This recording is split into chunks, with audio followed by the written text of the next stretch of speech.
Guys, there's not one of you in here today can say you did your absolute best. It's not one of you can say you played your best game.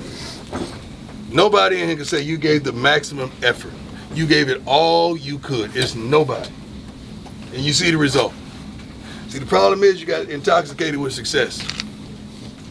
And success is intoxicating. You start believing what they're saying. You start listening more to what they're saying.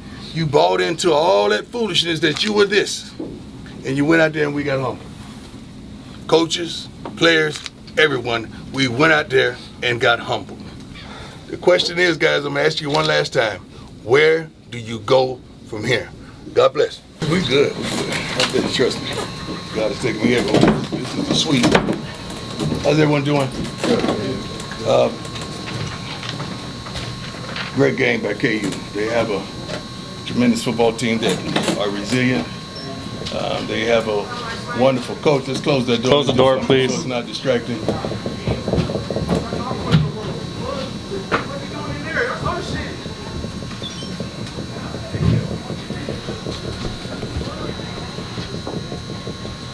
There we go. Thank you. Wonderful coach who is one of my favorites in the Big 12. I feel as though we have a tremendous relationship. He checked on me when nobody was. We exchanged pleasantries before the game, and I told him that his team is resilient. They're a reflection of who he is.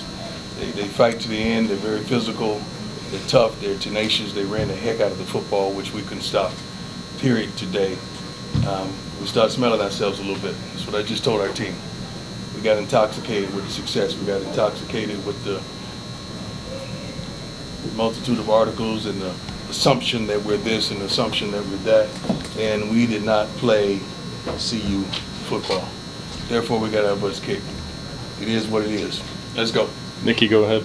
Hey, Coach. How you doing? Good, how are you? Nikki Edwards, CU Sports Report. You mentioned the deficiencies on stopping the run tonight. Right. What was kind of the mood on the sideline of trying to get it right but not quite landing a mark there? We're going to stop the run. We got to do something. We got to stop. They didn't punt one time. I think during their 331 yards of rushing, it was alarming. You can't win when a team is rushed for 331 yards on you. That's not indicative of who we've been and who we are. That is certainly not who we are, and we could not stop the bleeding. We tried consistently, but we could not stop the bleeding. That's hats off to them. They were physical. They out-physicaled us. They outplayed us. They wanted it a lot more than we did. Adam, go ahead. Missed tackles, how much did that surprise you? That obviously wasn't something that you guys were on mission. That's not nothing that we do. That's not our identity. We usually get to the ball at an alarming rate, and we're very physical when we get there. The first screen pass that went for a touchdown, I believe it was like 51 yards. I was like, oh, Lord, here we go. Here we go with the dumb stuff. That's not who we are. When that happens, you know we on some dumb stuff today. And we got to do better. We got to do better. We got to do a better job as coaches. We got to do a better job as players. We just got to do a better job, period. Dennis, go ahead. Yeah, all your goals are still in front of you. It's Yes, sir. going to be a little harder now. Yes, sir. When do you relay that to the team after getting over this? Already did. Already did. Trust me. We just did. When you're in control of your own destiny, it's a phenomenal thing. I don't just think about football. I think about life. So the message to these young men is if God were to grant you every darn thing you needed in life, all the ability, the thought process, the connections, the visuals, and you don't do nothing with it, that's on you. And that's what we are. We control our own destiny, and we fumbled it. Brian, go ahead. Hey, Coach. Brian Howell, Bulls Daily Cameras. You guys have been the more physical team for several weeks now. Yeah. Today, obviously, they were. What did you feel like was the difference there? Why were they more physical than you? Yeah, they just, they wanted it more. We were smelling ourselves. They wanted it more. And that's on me. I can't let a team that I coach start feeling themselves. Can't do that. Matt, go ahead. Slow starts, another kind of issue for the offense today. I mean, I figured if you would have had an answer, you probably would have fixed it at this point. Is it frustrating for you? Well, 21 points in 19 minutes of possession. I'm pretty good with that. Okay. I think I'll take that. We got to do better defensively. That was not the offense today. I understand what you're saying, but we got to do better defensively. They didn't punt one time. Michael, go ahead. Shador got hit really low in the first half. No call. How's he doing? He's good. I mean, he's been hit his whole life, man. I mean, this kid is tough. He's one of the toughest young football players that I've ever seen. Hey, Coach. Draylon Miller. For the last 2 weeks, Draylon Miller has done a really good job of filling that empty spot of Jimmy Horn Jr. What can you say about his performance today and what he means for the team? He's phenomenal. I mean, especially a freshman. The game is these magnitudes, and he's showing up and showing out. The moment is not too big for him. He plays hard. He practices hard. He's smart. Don't make many mental errors. I love the kid, man. I mean, we want to recruit more of those type of young men. Eric, go ahead. When a team doesn't perform to what's indicative of who they've been, how do you handle that moving forward? That's practice. That's a tremendous thought process, which I will have from right now all the way until we land, and probably all day tomorrow, because it's hard for me to flush things.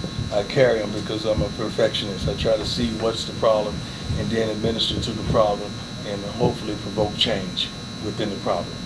That's not who we are. Truly not who we are, especially defensively. Troy, go ahead. Especially defensively. Yes, sir. Coach, your team's done a remarkable job of making second half adjustments defensively. Was it just Neal being that good, or the adjustments didn't take? No. Rob called a good game, man. We got to do what he called. You know, we got to do what he called. He called a pretty good game. I mean, I'm hearing this stuff and I'm seeing what's supposed to transpire and it never did. They didn't punt, man. Like he called a pretty good game. Mark, go ahead.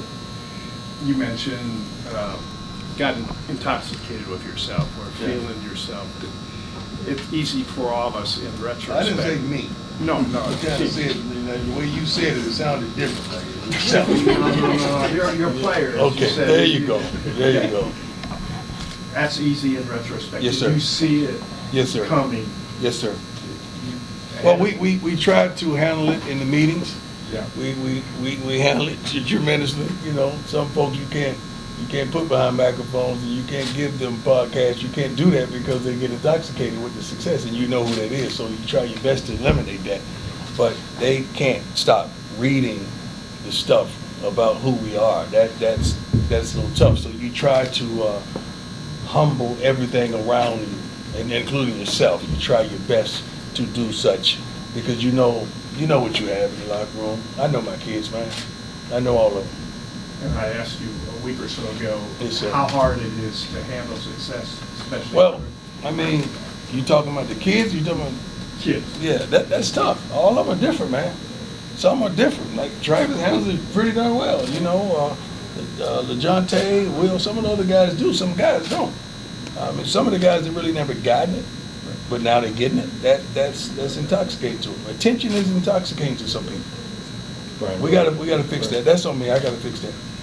Brian, go ahead. Coach, the last time you guys looked like this was probably first half in Nebraska. Right. Probably the only other time you looked like this. Right. You responded really well from that. Does that give you confidence as a coach, knowing that these guys can respond to something like this? I never give up, right? I never do. Until that last second ticked off the clock, or when I knew they were going into the kneeling, that's when I knew it was over. But I never give up on these young men because I know we have the propensity to come back, given the time frame on the score clock. But that's just wasn't us today, man. Make no bones about it. They forced us into some situations that were tremendous. They did a great job. They had some trickery involved in certain things, and the timing of them were impeccable. We just didn't do our job. So real quick follow, because I didn't ask it correctly, but I meant like after this week. You guys bounced back so well from Nebraska. Well, you feel confident going forward? I'm always confident, so I'm never unconfident. I know what we have in that locker room. I trust those young men to do what they need to do to recover. And it's a terrible feeling. You got to understand. I just saw their faces. It's a terrible feeling. It's a terrible sentiment. It's a terrible mood. They're not happy with themselves. Now they got to go read about it and hear about it and think about it. Yeah, but sometimes it's the best thing to happen to people. Like after the Nebraska thing, I think that was a blessing in disguise to us, truly. Coach, you guys are at About 25% on third down in the last 3 games, even with the 2 wins against Tech and Utah. What's being done going forward to kind of address that, keep the punt team off the field? If I knew we would have done it today. Trust me, that's on me. We'll get it together. We'll look better next week, I promise you. Much better. Coach, I think they had almost 200 yards on first down plays today. I mean, just how difficult is that for defense when they're consistently getting 3, 4, 5 yards at a clip and just putting you guys in that third and manageable situation? Well, that's tough on the coordinator. It's not like we didn't know what they were going to do. I mean, every play that was called, and then you could hear it in the headset, you know what was coming. We just got to take care of it. We just got to do a better job at preventing it, and we did not do that today. Couple more, Troy, go ahead. Coach, now you guys have a short week playing on Friday instead of Saturday after this tough loss. Does the message change in preparation going into that final game? No, we're thankful that we have one less day. Pretty much, we're thankful because now you just get, you got to flush it and get it on, and let's go to the next window. The thing about this week is you got to really guard the young men's minds because family comes in town and friends and loved one comes in town. You got to keep them focused. And you got the other team leaving away from their family, friends, and loved ones, and they're coming to be spoilers. So you got to refocus your young men and let them understand that this is not about turkey and dumplings and applesauce or whatever you have.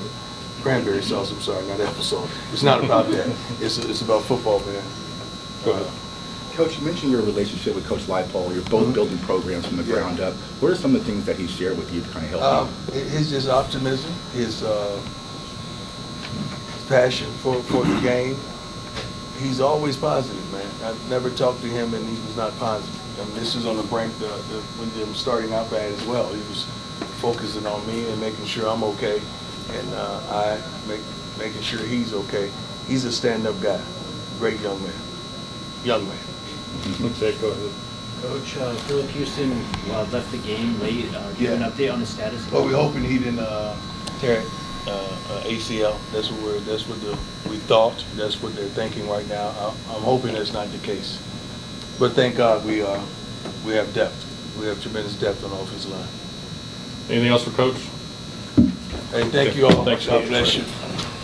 I'm not good.